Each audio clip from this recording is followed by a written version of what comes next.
बोलिए सदगुरु कबीर साहिब की जय। गुरु श्री मगनदास साहिब की जय। गुरु श्री वल्लभदास साहिब की जय। पुत्री बनाना साधु संत महात्माओं की जय। महात्मा स्पीकर की फाइल गेट में अवाज आने पर ઊંઘ નથી આવતી, જીવતા હોય તેવા ઊંઘ જતી રહી જાય। સદગુરુ કબીર સાહેબની વાતો સાહેબ કબીર ધર્મની અંદર આપણે આવીએ કંઠી પહેરીએ એટલે આપણે કબીરપંથી નથી સાહેબ, એના વચન પ્રમાણે આપણે રહેવું જોઈએ। સાહેબની વાત સત્ય છે, આપણી વાત અસત્ય છે। કારણ ગુરુ માલિક જે વચન આપે છે એને શિષ્ય પાડતો નથી। પાનભાઈ કીધું વચન વિવેકી જે નર હોય એને કેવો હરિનો રાસ। જીવનની અંદર કબીર સંપ્રદાયની અંદર આપણે આવ્યા છે તો એક પેલા ફુગ્ગા ઉડે ને સાહેબ, ફુગ્ગા એની અંદર કેવી હવા ભરતી આકાશમાં ઉડી જાય। ટ્યુબમાં હવા ભરો ને તો ટ્યુબ જમીન પર રહે, તો ફુગ્ગાની અંદર એવી હવા ભરો ને તો આકાશમાં ઉડી જાય। તો આપણી અંદર હવા અલગ છે, સાહેબની હવા નથી। સાહેબે કીધું કબીર કુવા એક હે પનિહારી અને ન્યારે ન્યારે બર્તન ભય પાણી સબને। વાત ક્યાં આવે છે? સદગુરુ કબીર સાહેબની, એને સમજવાની જરૂર છે।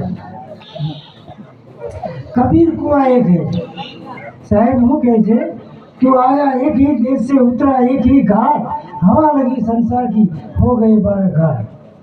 ले साहेब कहे छे कबीर कुआ एक है पनिहारी ने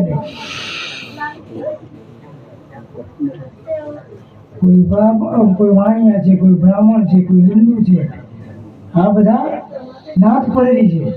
पोतपोताना धर्म पोतपोतानी नाथ प्रमाणे धर्म स्वीकारीने बैठा छे।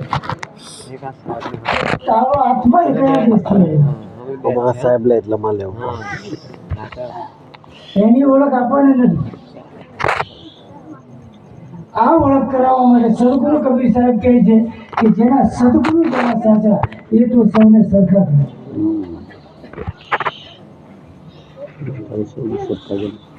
જ્યાં સુધી આપણે આપણા આત્માની ઓળખ નહીં કરીએ, પોતે આપણે એ વસ્તુને નથી જાણી શકતા।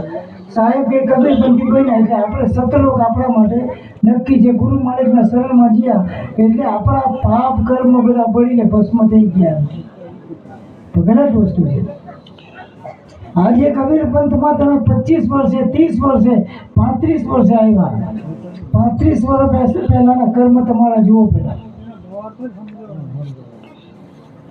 35 વર્ષ પછી તમારું જે પાનું કોળું જશે તોય ગુરુ માલિકના શરણમાં જવાથી પછી આગલા ભવની અંદર તમારી જે કમાણી હોય એટલે સાહેબે કીધું કબીર કમાણી આપકી કભૂ ન નિષ્ફળ જાય, 7 સમંદર આડા પડે તો બી આગે આવે।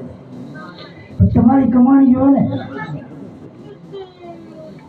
ગુરુ માલિક રસ્તા બતાવે છે, પોતાના શિષ્યને ડૂબી નહીં જાય એના માટે એને ઉગારવા માટેના એને સત્સંગના માધ્યમથી એવા શબ્દ આપે છે કે બેટા આ રસ્તે નહીં ચાલો, આ રસ્તે ચાલવા જવો તો તમે ડૂબો।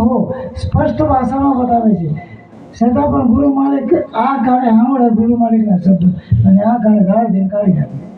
બાવા બોલ્યા જ કરે, આપણે એનું કામ ચાલુ રાખવું।